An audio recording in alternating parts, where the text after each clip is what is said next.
ETF index mutual funds నేర్చుకుని stock మార్కెట్లో రాణించాలనుకుంటున్నారా? వెంటనే ఈ నెంబర్కి కాల్ చేయండి. నమస్తే రమగారు. నమస్తే జయ. రమగారు, పలానా వయసులో పలానా పనులు చేయాలి అనే అలా ఏమైనా ఉంటుందండి? ఈ వయసుకి ఈ పనులే చేయాలి అని. ఇప్పుడు పాలసీతో పాలు తాగుతా ఉంటే బాగుంటుందా? అస్సలు బాగోదు. మరి అది ఏ వయసుకి ఆ వయసుకి అదే కదా. ఎగ్జాంపుల్ చెప్పారు రమగారు మీరు అసలు.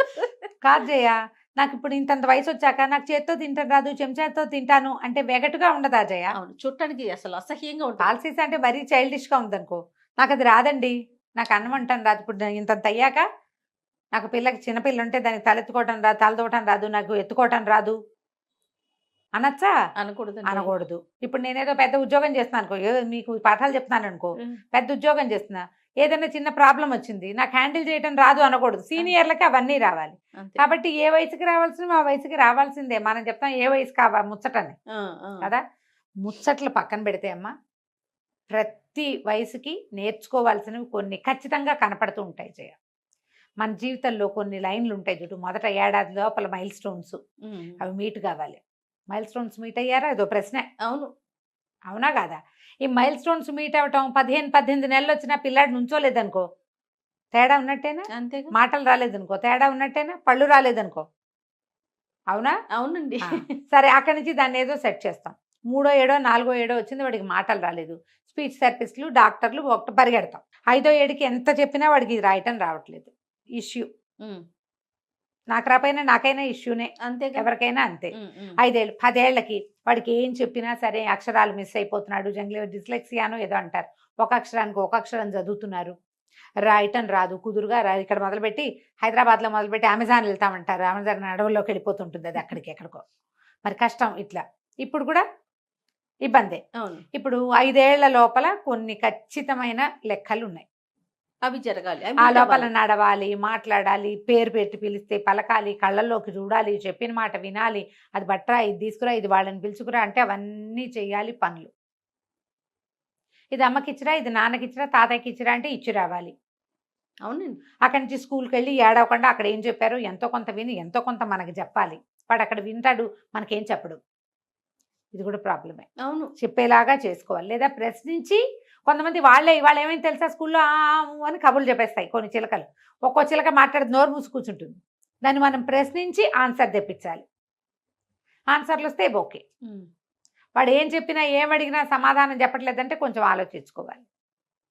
ఇక ఈ 5 పోయాక ఇంకా 10 ఏళ్ల లోపల 10 ఏళ్ళకి కొంచెం లెక్కలు, కూటికలు, తీసివేతలు, ఇంగ్లీషు, తెలుగు, హిందీ, సంస్కృతం ఏదో ఒకటి వాళ్ళకి ఏముంటే అవి కొన్నైనా రావాలి. మనం ఏదైనా ఒకటి చెప్తే దాన్ని మళ్ళీ కొంచెం మార్చైనా మనకి చెప్పగలగాలి. అది రాకపోతే నేర్పించాలి. దీంతో పాటుగా మనం 5 ఏళ్ల లోపలే పిల్లలకి అన్నం తీసుకుని తినటం రావాలి, బాత్రూమ్కి చెప్పడం రావాలి, వెళ్ళటం రావాలి, వాళ్ళే వాష్ చేసుకోవడం రావాలి. 10వ ఏడు లోపల నీళ్లు పోసుకోవడం, స్నానం చేయటం, తలకాయ రుద్దుకోవటం. ఓ పూట మనం ఒళ్ళు గట్టిగా తూంపోసినా 2వ పూట ఒక చెంబు నీళ్లు వాళ్ళే పోసుకోవాలి. 10 ఏళ్ళకి. 10 ఏళ్ళకి మా పిల్లకో స్నానం చేయటం రాదు అంటే మీరు అడ్డంగా ఫెయిల్ అయినట్టే. వాళ్ళు కాదు, మనం, మీరు పేరెంట్స్ నేర్పించాలి. పళ్ళు తోముకోవటం రావాలి, పుస్తకాలు సర్దుకోవటం రావాలి, బట్టలు ఒబ్బిడిగా ఉంచుకోవటం రావాలి, తల రేగిపోతే దువ్వుకోవటం ఎంతో కొంత. ఎన్ని రావాలమ్మా? బోల్డ్ రావాలి. 10 ఏళ్ళకి వాకిట్లో పక్కింటికి వెళ్ళి ఏమైనా తేవటం, పక్కనే ఏమైనా షాప్కి వెళ్ళి ఏమైనా కొనుక్కు రావటం, తమ వెనకాల చిన్నపిల్లలు ఉంటే వాళ్ళని కాస్త కూస్తా చూసుకోవటం కూడా రావాలి. రాత్రిపూట నిద్రలో లేచి బాత్రూమ్కి వెళ్ళటం రావాలి. వాడి పక్క వాడు కొంచెం సరిగా వేసుకోక్కర్లా, మనమే వేస్తాం. కనీసం ఇది నాది అని చెప్పడం చేత కావాలి. ఇది నాది, నేను ఇది, నాకు ఇది ఇష్టం అని చెప్పడం రావాలి. ఎప్పుడు నువ్వు ఏది పెడితే అది తినేస్తూ ఉండాలని అనుకోకూడదు. పిల్లవాడికి సొంత టేస్ట్లు, పిల్లకి సొంత ఆలోచన 10 ఏళ్ళకి రావాలి. ఈ 10 దాటి 15 లోపల సైన్స్ రావాలి, ఇంగ్లీష్ రావాలి, సోషల్ రావాలి, అన్నీ రావాల్సిందే వీళ్ళకి. దీంతో పాటు జాగ్రత్త రావాలి. ఎవరినైనా హలో అంటం రావాలి, ఇంటికి వచ్చిన వాళ్ళని పలకరించడం రావాలి, ప్రశ్నకి సమాధానం చెప్పడం రావాలి, బాధ్యత తీసుకోవడం రావాలి, తమ సొంతది ఇంటిది కూడా. ఇవన్నీ నేర్చుకోవాలి లేదా నేర్పించాలి. ఇది పెద్ద పాయింట్, టు బి అండర్లైన్డ్. నేర్పించాలి. నాన్న నేను ఇప్పుడు ఉద్యోగస్తులైన తల్లుల పిల్లలకి చాలా వస్తాయమ్మా. ఇంట్లో ఉండే తల్లులు అంటే నేను కూడా అనుకో పిల్లల్ని కొంచెం మోసేస్తూ ఉంటాం, మోస్తాం బాగా. వాడికి ఏం చేయక్కర్లా, వాడికి ఏం రావక్కర్లా అని మనమే చేస్తాం. ఏదో వాడు చదువుకుంటే చాలు అనుకోండి. అలా చేయకూడదు. సెల్ఫ్ డిపెండెంట్గా ఉండాలి పిల్లలు. మనం అన్నీ చూస్తూ కూడా వాళ్ళకి ఇండిపెండెంట్గా ఉండడం చేత కావాలి. మనం లేపైనా ఓ 2 గంటలు కథ నడవాలి అక్కడ. ఓ రోజు ఊరెళ్ళినా కథ నడవాలి, వాడే ఏదైనా ఊరెళ్ళినా కథ నడుపుకోవాలి. తమ అండర్వేర్లు అవన్నీ కొంచెం జాడించి ఆరేసుకోవటం రావాలి పిల్లలకి. ఇన్నర్స్ జాడించి ఆరేసుకోవటం, స్నానం చేసిన టవల్ ఆరేయటం, స్కూల్ నుంచి వచ్చాక షూస్ సాక్స్ ఒక చోట పెట్టడం, సాక్స్ షూస్లో పెట్టడం, ఉతకాలంటే తీసుకెళ్ళి ఉతికే చోట ఎక్కడో చోట అక్కడ పడేయడం, బకెట్లోనో వాషింగ్ మిషన్లోనో రావాలిగా. అయిందా? ఇక ఎన్ని చెప్పాను చూడు, ఇంకా నేను 100 వదిలేసాను చెప్పి. అక్కడి నుంచి ఏదైనా వండటం రావాలమ్మా 15 ఏళ్ల లోపలే. పిల్లకైనా పిల్లవాడికైనా డైనింగ్ టేబుల్ మీద పెట్టడము, ఒకేదో కంచాలు కింద పెట్టుకుంటే అక్కడ పెట్టుకోవటము, సొంతంగా సర్వ్ చేసుకోవటము, కింద మీద పోయకుండా ఉండటం, అన్నం చుట్టూతా కింద పోసుకోకుండా ఉండటం, బట్టల మీద పోసుకోకుండా ఉండటం, దేనికి దానికి సపరేట్గా చేసే ఆలోచన విధానం రావటం. వీటితో పాటు వాళ్ళకి బోల్డ్ విద్యలు, సొంత విద్యలు వస్తాయి. అవును. మనకు దొంగ వేషాలు వేయటం, మన జేబుల నుంచి పర్స్ నుంచి డబ్బులు కొట్టేయటాలు అవన్నీ వాటి వాళ్ళు నేర్చేసుకుంటారు. మనం ఖచ్చితంగా నేర్పవలసినవి ఇవి. కాస్త బజార్ వెళ్ళి వస్తువులు లిస్టు ప్రకారం తెచ్చేసేయటం, కూరలు ఎంచటం, పళ్ళు ఎంచటం. 17, 18 వచ్చేసరికి ఇవి వచ్చేయాలి. మావాడికి ఏమొచ్చు, వాడి మొహం అంటారు. 10 ఏళ్ల ఆడపిల్లలకి వచ్చింది 17 ఏళ్ల పిల్లాడికి రాదంటారు చాలా మందికి. మా అమ్మాయి అయితే ఆకుకూరలు బాగా తెస్తుంది, వాడికి ఏం తెలియదు. వాడు కూచిపాపాయి అంటే కాదు, వాడు తమ్ముడు కాదు, వాడు అన్నయ్య, వాడు 17, ఇది 10 చిటిపిల్ల. అలా చేస్తే ఎట్లా? రేపొద్దున వాడి పళ్ళు వాడే ఎంచుకోవాలిగా. అంతేగా. వీటితో పాటు మీరు ఇతరులతో బాగా మాట్లాడటం రావాలి, కమ్యూనికేషన్ స్కిల్స్ రావాలి, నేర్చుకోవాలి. బట్టలు చక్కగా సెన్సిబుల్గా డ్రెస్ చేసుకోవటం రావాలి, సెన్సిబుల్ ప్రజెంటేషన్ చేత కావాలి. ప్రతి విషయానికి సరిగ్గా చేయకపోతే కేకలేసి నీకు రాదు నేనే చేస్తానని అనద్దమ్మా. మీరు 7, 8 ఏళ్ల వయసు అప్పటి నుంచి కూడా ఇలా చేసావేంటి, నీకు అప్పచెప్తే నువ్వు ఇలాగే చేస్తావు, నేను చేసుకుంటాలే పో అనద్దు. పక్క నుండి చేయించండి, దగ్గరుండి చేయించండి. 4 సార్లు చెప్పినా వాళ్ళకి రాపోయినా 40వ సారైనా మీరు చెప్పాల్సిందే, వాళ్ళు చేయాల్సిందే. కొంతమంది పిల్లలు అంతే. తర్వాత మీరు లేకపోతే వాళ్ళు మామూలుగా చేస్తారమ్మా. తల్లులు ఉంటే ఒక రకమైన కేర్లెస్నెస్గా ఉంటారు. ఎన్నిసార్లు చెప్పినా నేర్చుకో. రోజు లేపాలా, రోజు చెప్పాలా అని బాధపడుతూ అడుగుతూ ఉంటారు నన్ను కొంతమంది. చెప్పాలి, రోజు చెప్పాలి. మన గొడుగు నీడ ఉన్నంత కాలం చాలా విషయాలు చెప్తూనే ఉండాలి. కొన్ని అసలు మనం చెప్పక్కర్లా, ఆటోమేటిక్గా అయిపోతాయి. క్రమంగా పిల్లలు ఎప్పుడెప్పుడు మన చేతుల నుంచి వెళ్ళిపోయారో మనం ఊహించలేం కూడా. వాళ్ళ సంగతి అయిందా, ఇప్పుడు మన సంగతి కొద్దాం. వీళ్ళని 2022 దాకా కాచి కాపాడతామమ్మా. తర్వాత వాళ్ళు మనకి తాతకి దగ్గులు నేర్పిస్తారు.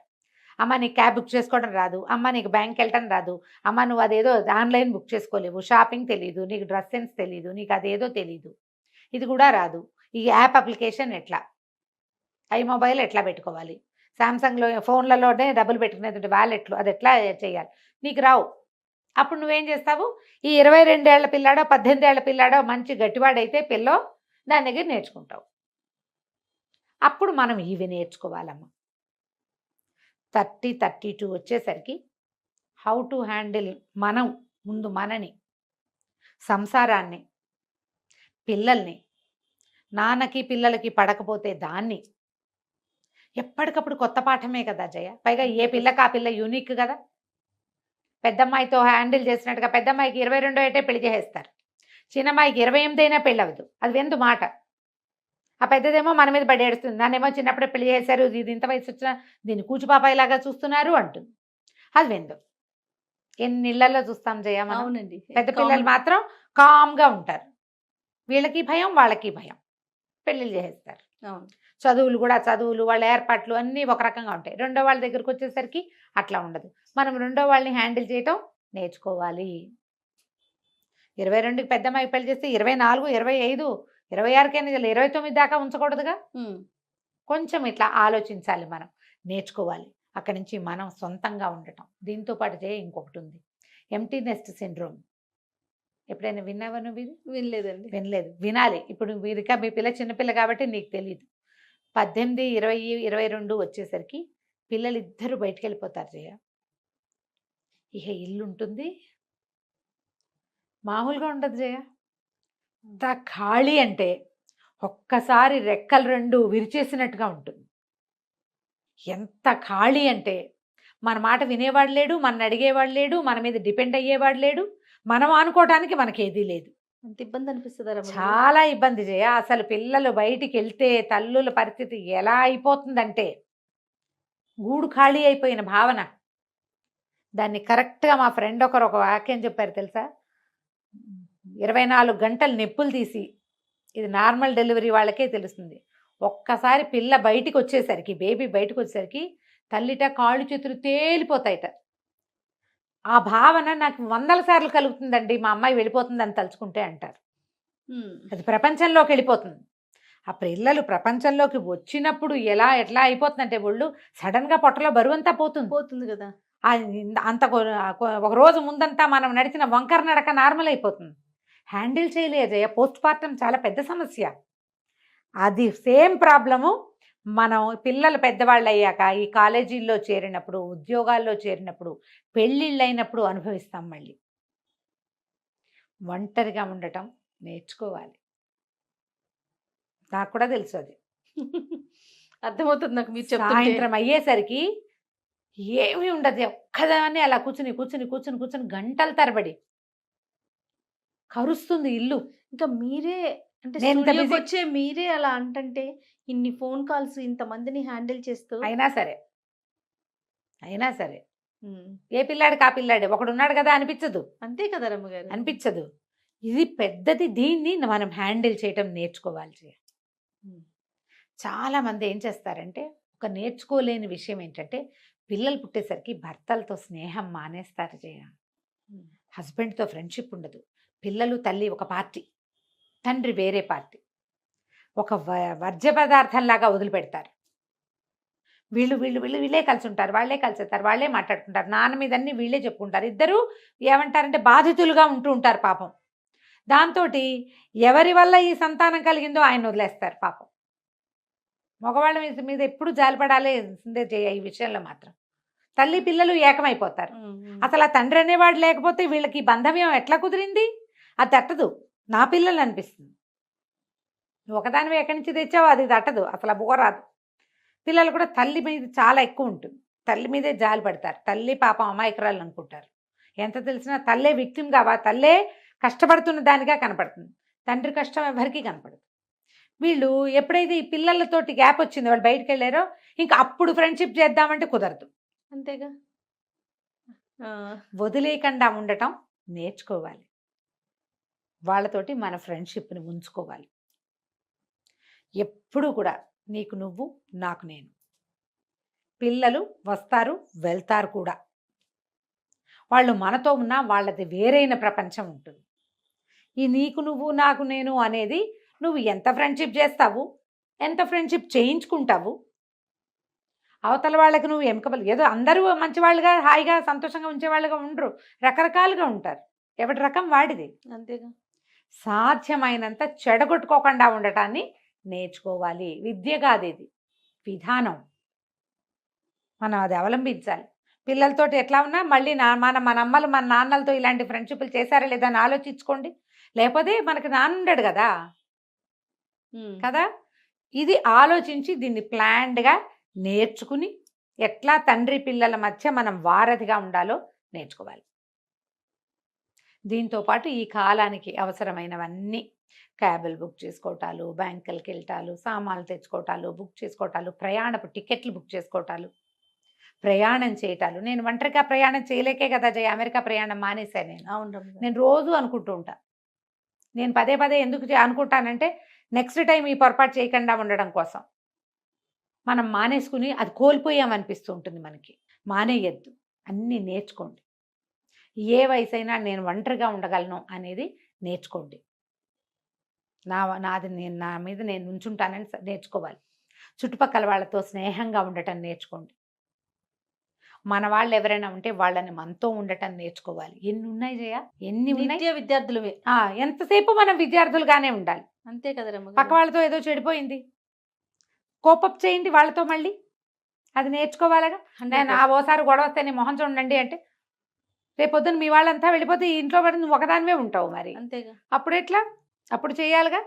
అందుకని ఇవన్నీ మనం నిత్య విద్యార్థులుగా నేర్చుకోవాల్సిందే, ఏ వయసులో అయినా సరే.